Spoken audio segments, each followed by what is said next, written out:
আসসালামু আলাইকুম। আমাদের আইএলটিএস প্রিপারেশনের আরও একটা ক্লাসে আপনাদেরকে স্বাগতম। আমাদের আজকের ক্লাসের বিষয়বস্তু হচ্ছে প্যারাফ্রেজিং।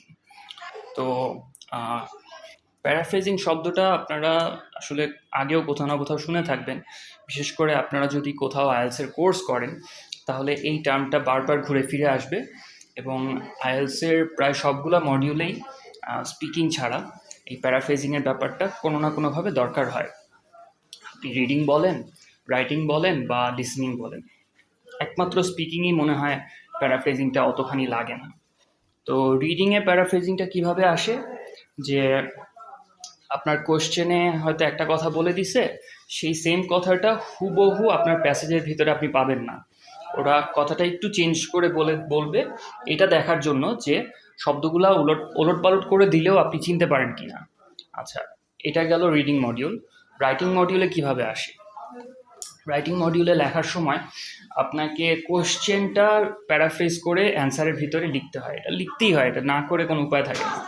তো ওইটার জন্য তখন প্যারাফ্রেজিংয়ের স্কিলটা দরকার পড়ে। আর লিসনিংয়ে কি হয়, লিসনিংয়ে আপনি তো ওই যে ওদের অডিও ক্লিপ শুনতে শুনতে অ্যান্সার লিখতেছেন, তো আপনার ওই স্ক্রিপ্টের মধ্যে ধরেন ফিলিং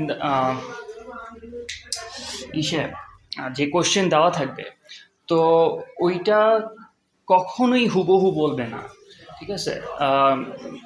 আপনার অ্যান্সার যে জায়গাটাতে আছে সেই কথাগুলা আপনাকে একটু 19-20 করে তারপরে শোনাবে।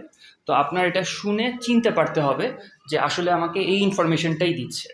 তো তাহলে আমরা পাইলাম যে 3টা মডিউলেই হচ্ছে প্যারাফ্রেজিংয়ের স্কিলটা লাগে।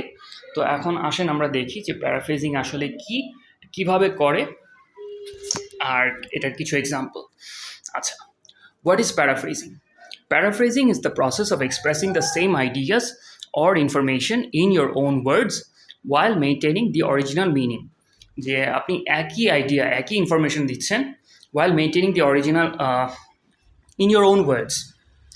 Acha, while maintaining the original meaning. It's not just about replacing words or synonyms, but restructuring the sentences and using different vocabulary and grammar. অর্থাৎ আপনি শুধু যে শব্দ চেঞ্জ করে দিলেই প্যারাফ্রেজিং হয়ে যাবে এমন না, আপনি গ্রামারের স্ট্রাকচারটাও চেঞ্জ করে দিতে পারেন। How is paraphrasing done? Read and understand. First, make sure you fully comprehend the original text. আপনি যখন প্যারাফ্রেজ করতেছেন তখন আপনি প্রথমে যেটা করবেন যে ভালো করে পড়ে নেবেন যে অংশটা আপনি প্যারাফ্রেজ করবেন, যাতে ভালো করে মেসেজটা বুঝতে পারেন। তারপরে বলছে identify key points, pick out essential ideas from the text. যেই জিনিসগুলো আমি চেঞ্জ করতে পারবো না, যে কথাগুলো আমার থাকতেই হবে, যে ইনফরমেশনটা অপরিবর্তনীয়। আচ্ছা, next, change words and structure. Use synonyms, change the sentence structure and alter the grammar while keeping the meaning intact. মূলত দুইটা উপায়, এক হচ্ছে সিনোনিম ইউজ করা, আর দ্বিতীয়ত হচ্ছে গ্রামারটা চেঞ্জ করে দেওয়া, গ্রামারটা একটু এদিক সেদিক করে দেওয়া, মানে অবশ্যই গ্রামার ঠিক রেখে অন্য স্ট্রাকচার ইউজ করা। আচ্ছা, next, compare with the original. Ensure that your version conveys the same information but uses different language. আচ্ছা, লেখা হয়ে গেলে আপনি অরিজিনালটার সাথে তুলনা করে দেখবেন যে আসলে কতখানি আপনি চেঞ্জ করতে পারলেন। শুধু একটা শব্দ চেঞ্জ করে দিয়ে বলে ফেলতে পারবো না যে প্যারাফ্রেজ করা হয়ে গেছে, বরং আমার লেখা সেন্টেন্সটার সাথে আগেরটার একটা মোটামুটি 40 to 60% একটা পার্থক্য থাকতে হবে, তাইলে বলতে পারবো যে না, ঠিক আছে, প্যারাফ্রেজ হয়েছে। Example 1, original. The government has implemented new policies to reduce pollution. আচ্ছা, এটা হচ্ছে ধরেন আপনার কোশ্চেনে লেখা আছে, এখন আপনি এটাকে প্যারাফ্রেজ করবেন। তো এইটার প্যারাফ্রেজড ভার্সন এরকম হইতে পারে যে new policies have been introduced by the government to decrease pollution.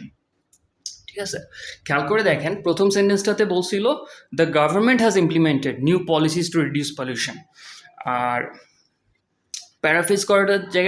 Paraphrase করার সেন্টেন্সটাতে কি বলতেছে, new policies have been introduced by the government. প্রথম সেন্টেন্সে গভর্নমেন্ট শুরুতে ছিল আর পলিসিস শেষে ছিল, আর প্যারাফ্রেজ করে দিছে কিভাবে, যে পলিসিসকে সামনে আনছে, গভর্নমেন্টকে পরে দিছে।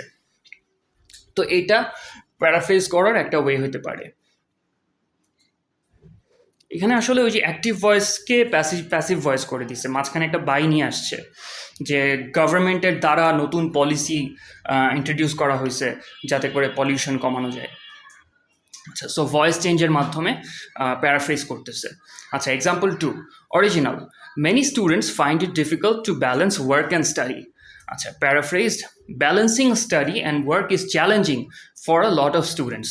সো এখানে কি হয়েছে দেখেন, এই চ্যালেঞ্জিং শব্দটা কিন্তু আপনার মূল সেন্টেন্সে ছিল না, বলতেছিল many students find it difficult. So ডিফিকাল্টের সিনোনিম নিয়ে আসছে চ্যালেঞ্জিং,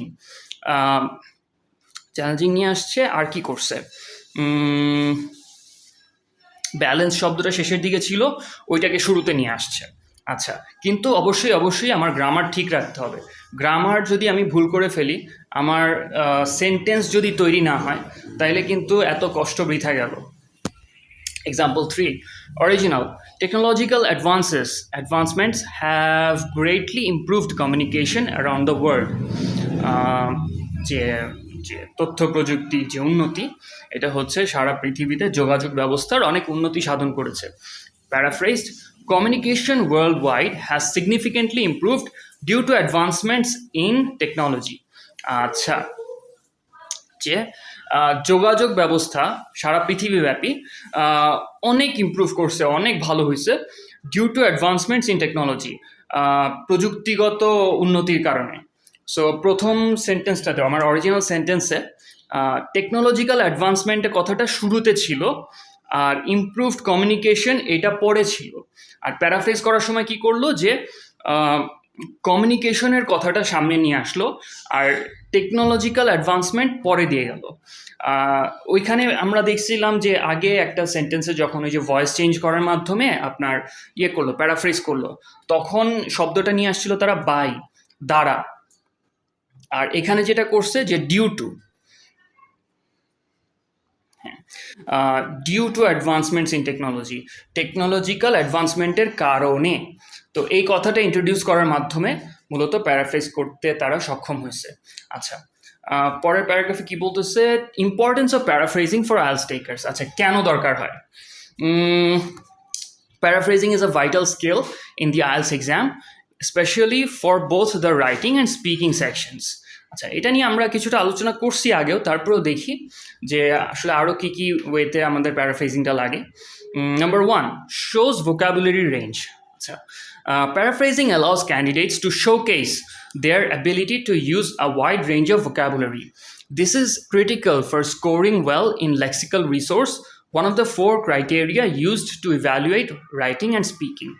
আচ্ছা, আপনি যখন প্যারাফ্রেজ করতেছেন, আপনি অ্যাকচুয়ালি টিচারকে দেখাচ্ছেন, এক্সামিনারকে দেখাচ্ছেন যে দেখেন স্যার, আমি কিন্তু এই যে এত আরও বেশি ওয়ার্ড জানি, শুধু কোশ্চেনে যা বলছে ওইটা যে শুধু পড়ে বুঝতে পারছি এটাই না, আমি এটার একই ওয়ার্ড ক্লাসের আরও শব্দ জানি। সো এক ধরনের শো অফ করার ব্যাপার থেকে যায়, এটা করতে হয়, পরীক্ষায় এটা করা লাগে। আচ্ছা, avoids রেপিটিশন। Instead of repeating the exact words from the question prompt, candidates should paraphrase to avoid redundancy and demonstrate language flexibility. আচ্ছা, অ্যাভয়েডস রেপিটিশন। স্যার, এই রেপিটিশনের ব্যাপারটা এটা মূলত রাইটিংয়ের ক্ষেত্রে এটা বেশি ক্রিটিক্যাল।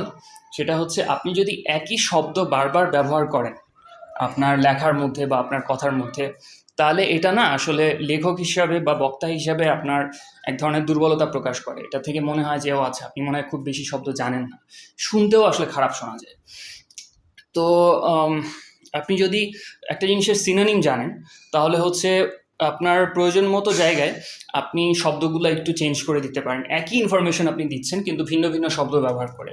তো এতে করে যেটা হয়, আপনার লেখাটা আগের থেকে বেশি সুখপাঠ্য হয়, আপনার বক্তব্য শ্রুতিমধুর হয়, শুনতে ভাল লাগে, শুনে মানুষ এনজয় করে। আচ্ছা, সো অ্যাভয়েডস রেপিটিশন, এটা গেল। নাম্বার 3 হচ্ছে এনহ্যান্সেস কোহিয়ারেন্স অ্যান্ড কোহিশন। আচ্ছা, আসলে কোহিয়ারেন্স হচ্ছে মূলত বোধগম্যতা, আর কোহিশন হচ্ছে, এটাকে বাংলায় আমি কিভাবে বুঝাবো, কোহিশন হচ্ছে কোনো কিছুর ইন্টেগ্রিটি, মানে কতটা কাঠামোগতভাবে কতটা মজবুত, এরকম কোহিশন। বেসিক্যালি কোহিশন হচ্ছে আপনার লজিক্যাল কনসিস্টেন্সি, যে আপনি একটা টপিক নিয়ে কথা বলার সময় হুট করে আরেকটা জিনিস নিয়ে আসবেন না, এবং আপনি একটা বিষয় নিয়ে কথা বলার সময় গ্র্যাজুয়ালি মানে একটা একটা করে টপিক ইন্ট্রোডিউস করবেন। আম, এক বিষয়ে কথা বলার সময় হুট করে আরেকটা জিনিস শুরু করে দিবেন না। আচ্ছা, যাই হোক, এখানে কি বলছে, enhances coherence and cohesion, paraphrasing can improve sentence variety, helping to make the writing or speaking more engaging and cohesive, which is essential for a high score in coherence and cohesion. আচ্ছা, summarizes information. In the IELTS Writing Task 1 academic, candidates need to describe trends, data, or diagrams. Paraphrasing is essential to summarize this information effectively without copying the exact words from the prompt. আচ্ছা, এটা হচ্ছে যে specially এখানে IELTS একাডেমিকের writing task 1-এর কথা বলা হচ্ছে, যেখানে আপনাদেরকে একটা গ্রাফ, একটা ডায়াগ্রাম কিছু একটা দিয়ে বলবে যে এটার যে কি ট্রেন্ডসগুলা, মেইন যে ট্রেন্ডগুলা, সেগুলা করতে, মেনশন করতে, আর পুরা গ্রাফের দেওয়া তথ্যটা সামারাইজ করতে।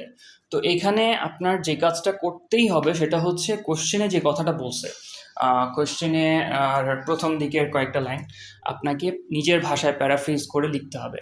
এটা আপনার করতেই হবে, এটা আপনার অ্যান্সারের অংশ। এটা না করে আপনি যেতে পারবেন না। সো ওই জায়গায় কিন্তু আপনার প্যারাফ্রেজটা লাগবেই লাগবে। By mastering paraphrasing, IELTS candidates can boost their score and perform better across different sections of the exam. আচ্ছা, আসলে কি জানেন, এখানে মূলত আমরা আইএলটিএস নিয়ে পর্যালোচনা করতেছি, কিন্তু প্যারাফ্রেজিংয়ের গুরুত্ব কিন্তু এখানেই শেষ না। আসলে এটা হচ্ছে ইন জেনারেল আপনার ইংরেজি ভাষা ব্যবহার করতে পারার একেবারে জেনারেল একটা স্কিল। আপনি যদি আইএলটিএস পরীক্ষার্থী নাও হয়ে থাকেন, ধরেন কথার কথা আপনি একজন কোয়ালিফাইড প্রফেশনাল, আপনার আইএলটিএস তাও লাগবে না, আপনি জব করেন কোথাও, তারপরেও কিন্তু ধরেন আপনার ইমেল রাইটিং বা একটা রিপোর্ট তৈরি করা বা একটা প্রেজেন্টেশন দেওয়া, এগুলোর ক্ষেত্রেও কিন্তু এই স্কিলগুলো দরকার হয়। সো আপনি যদি আইএলটিএস ক্যান্ডিডেট নাও হয়ে থাকেন, আমার ধারণা তারপরেও আল্লাহ জানতো আপনি এই ক্লাসগুলো থেকে উপকৃত হবেন। তো এতক্ষণ আমার সাথে থাকার জন্য ধন্যবাদ। আমার ক্লাসটা ভালো লাগলে একটু লাইক, কমেন্ট আর সাবস্ক্রাইব করে যাবেন। আগামীতে ইনশাল্লাহ আরও আইএলটিএস রিলেটেড কথাবার্তা নিয়ে সামনে দেখা হবে। ততক্ষণ পর্যন্ত আল্লাহ হাফিজ।